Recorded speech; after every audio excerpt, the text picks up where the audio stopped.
500-year-old human spines on sticks discovered in Peru.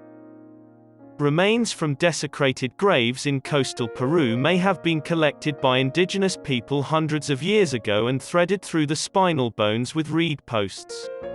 A few years ago, scientists in Peru's Chincha Valley recorded nearly 200 of these spine posts in stone tombs. They think that the practice came about after the Spanish looted and ruined indigenous graves.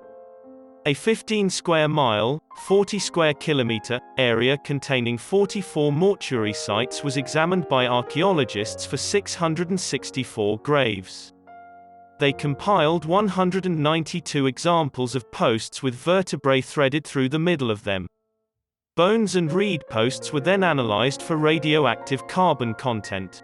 When an organism is still alive, radioactive carbon builds up, but as soon as it dies, the carbon decays to nitrogen.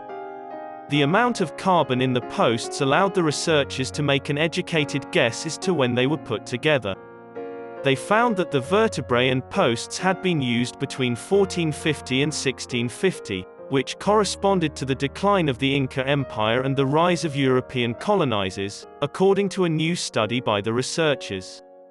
Chincha people may have re-examined looted tombs and threaded spinal bones on reeds to reconstruct disturbed burials during this time of upheaval and crisis, according to lead study author Jacob Bongas of the Sainsbury Research Unit at the University of East Anglia in the United Kingdom.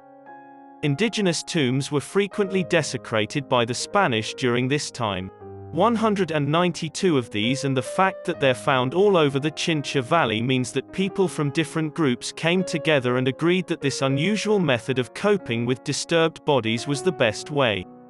Around 30,000 people lived in the Chincha kingdom at one time, and it flourished between the years AD 1000 and 1400 before merging with the Inca Empire at the end of the 15th century. After the arrival of the Europeans, famines and epidemics reduced the Chincha population to 979 households in 1583. They stole gold and other valuable things from Chincha graves all over the valley. They also destroyed or desecrated the bodies. Each bone-threaded post represented an adult or child's spinal bones. There were a lot of posts with bones that belonged to one person, but the spines were not complete.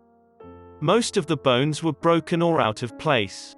This indicates that the threading was not done as part of the original burial. After the bodies decomposed, and possibly after looting took place, someone gathered the spinal vertebrae and threaded them together. Reconstructing a dispersed and desecrated corpse is the most likely explanation for why Chincha people resurrected looted burial sites and reassembled the scattered relics in this manner.